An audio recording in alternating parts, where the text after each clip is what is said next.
പ്രാർത്ഥിക്കുന്ന ഓരോ ദൈവമക്കളും പ്രാർത്ഥനയിൽ പ്രാപിക്കുന്ന ദൈവിക വിടുതലുകളെ കുറിച്ച് ബൈബിൾ തരുന്ന ഉറപ്പ് ഏറ്റവും വലുതാണ്.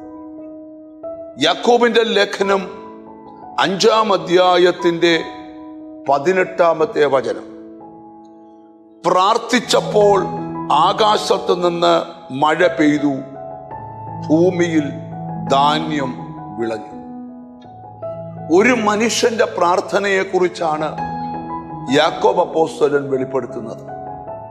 പഴയ നിയമത്തിൽ ഏറ്റവും കൂടുതൽ തെളിഞ്ഞു നിൽക്കുന്ന ഏലിയാവ് എന്ന ദൈവപുരുഷന്റെ പ്രാർത്ഥനയെ കുറിച്ചാണ് യാക്കോബിന്റെ ലേഖനം 5-ാം അധ്യായം പരാമർശിച്ചിരിക്കുന്നത്.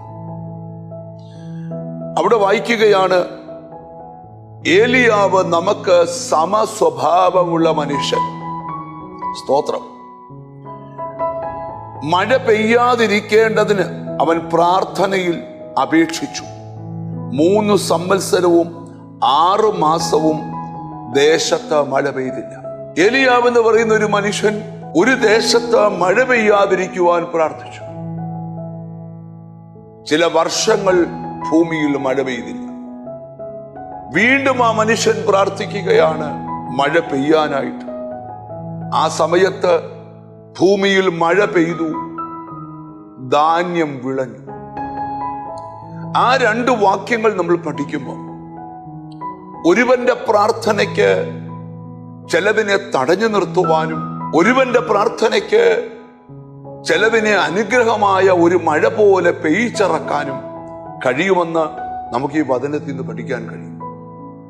നാളുകൾ കൊണ്ട് അടയപ്പെട്ടു പോയ ചില വിഷയത്തിനകത്ത് നീ പ്രാർത്ഥനയ്ക്ക് മുട്ടുമടക്കുന്നു എങ്കിൽ നിന്റെ പ്രാർത്ഥനയുടെ മുമ്പിൽ ഒരു മഴ പെയ്തിറങ്ങുന്നത് പോലെ നിന്റെ ജീവിതത്തിന്റെ നഷ്ടപ്പെട്ട പച്ചിപ്പ് തിരിച്ചു തരത്തക്കവണ്ണം ഭൂമിയിൽ അവൻ മഴ പെയ്യിച്ച് ധാന്യം വിളയിക്കുന്ന ഒരു അന്തരീക്ഷം ഉണ്ടാക്കുന്നത് പോലെ നിന്റെ ജീവിതത്തിന്റെ നഷ്ടപ്പെട്ട പച്ചിപ്പ് തിരിച്ചു തരാൻ പോവാം. നിന്നിൽ നിന്ന് പ്രതീക്ഷിക്കുന്ന ഒന്ന് മാത്രമാ, വിശ്വാസത്തോടു കൂടിയ ഒരു പ്രാർത്ഥന. ഒരു പ്രാർത്ഥനയിൽ വറ്റി വരണ്ടു കിടക്കുന്ന നിന്റെ അനുഭവം, വാടി ഉണങ്ങിപ്പോയ നിന്റെ അനുഭവം, പച്ചിപ്പ് നഷ്ടപ്പെട്ടു പോയ നിന്റെ അനുഭവം മാറി ധാന്യം വിളയുന്ന ഒരു അനുഭവത്തിലേക്ക് വരാൻ പോവുക. നമുക്കൊന്നിച്ച് കണ്ണുകളെ അടച്ച് പ്രാർത്ഥിക്കാം. കാരുണ്യവാനായ ദൈവമേ, സ്വർഗസ്ഥ പിതാവേ, എന്നോട് ചേർന്ന് പ്രാർത്ഥിക്കുന്ന മക്കൾക്ക് വേണ്ടി പ്രാർത്ഥിക്കുന്നു. പ്രാർത്ഥനയിൽ അടയ്ക്കാനും തുറക്കാനും ശക്തിയുണ്ടെന്ന് ഞങ്ങൾ പഠിച്ചു. ഞങ്ങൾ വിശ്വാസത്തോടുകൂടെ പ്രാർത്ഥിക്കുക.